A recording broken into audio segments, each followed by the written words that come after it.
It's a first for Next Stop Churro Cart. We're coming to you live from aboard the Disney Skyliner. Skyliner! I'm working late on the Skyliner. We are back and we're going to Geo 82, which is Epcot's, at the time of filming, newest lounge experience. Correct, it is. So it's got fireworks packages available, but today we're going around lunchtime and we're really excited to try some new drinks and maybe a bite or two. It depends. We'll see. This has a very limited menu. Before we've even enjoyed it, I will be able to say very confidently, this is not a place to grab lunch. No. This is a place to take a quick break.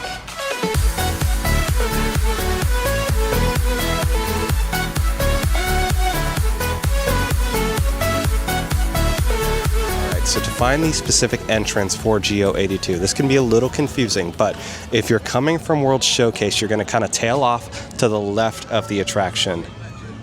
If you're coming from the main entrance, it's a little bit towards the right of the attraction. Anyway, you're looking for an entrance to Project Tomorrow, which is directly ahead of me. Once you walk through this little doorway, these sliding glass doors will open and you'll see a little hallway which leads you to Geo 82. Here it is, and sure enough, look at that, there's Anne. Hey everybody, pardon the interruption. Tyler coming to you live from the Monorail Red, if you're curious. I wanted to correct a shot that I did earlier in Geo 82 where I talked about how the lounge was celebrating the history of the geosphere, and there was a little bit of misinformation in that shot. So as you walk into the lounge, there is that wall, and that was never part of the exterior of the sphere itself. That was actually replaced and actually shown as a way to pay homage to how it was originally a gold geosphere, and it was hard to clean, and it was also something that was affected greatly by the Florida sun, which is why they redid it as silver. Anyway, the iconic pattern was placed throughout the lounge, on the carpets, on the menus, on the glass, on the tables, even down to the neckties that the waiters and waitresses wear as they serve you. So that iconic Epcot pattern is all over the place, and it was really cool how standout that was. So let's talk about the hummus. So first of all, presentation alone was beautiful. Goodness gracious. It had like radishes and a bunch of little seasoning on it. It came with this super flat, I don't ever want to call it a cracker, but I don't know what else to call it other than a cracker. But also, like, depending on whether you got a radish or there were a couple of different peppers and it changed the overall flavor of the hummus. I thoroughly enjoyed this. I was quite literally spooning it off of the plate because it was so good. One thing I do want to add about it is it came with a couple of peppers, and we were cautioned that the peppers would be pretty spicy.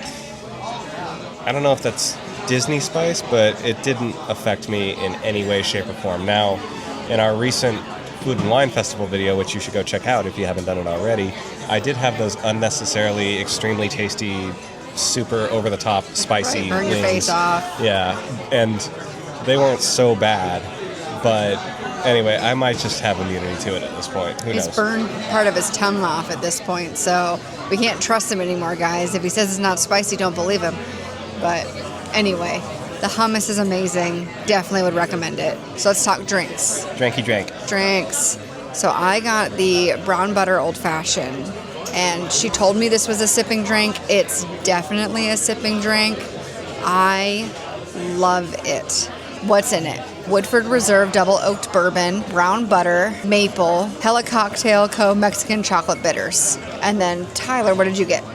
So I got the clarified New York sour. It's described as a modern metropolitan, whiskey and wine, and then milk washed. And I'm not going to try and read the ingredients because there's no way I can pronounce everything that's in there. But it's a bourbon-based drink. It has sherry, yuzu, lemon, and a red wine float. I couldn't have done it any better. But anyway, at first, this was a little tough for me because I am not a wine person.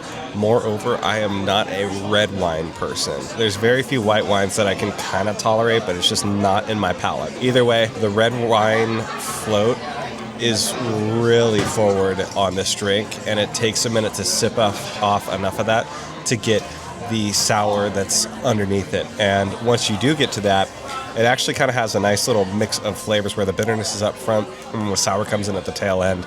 And it's just this kind of weird balance that I don't know how to describe, but it's different. I had a hard time ordering off this menu just because I was struck between the strawberry black pepper sour and then this clarified New York sour.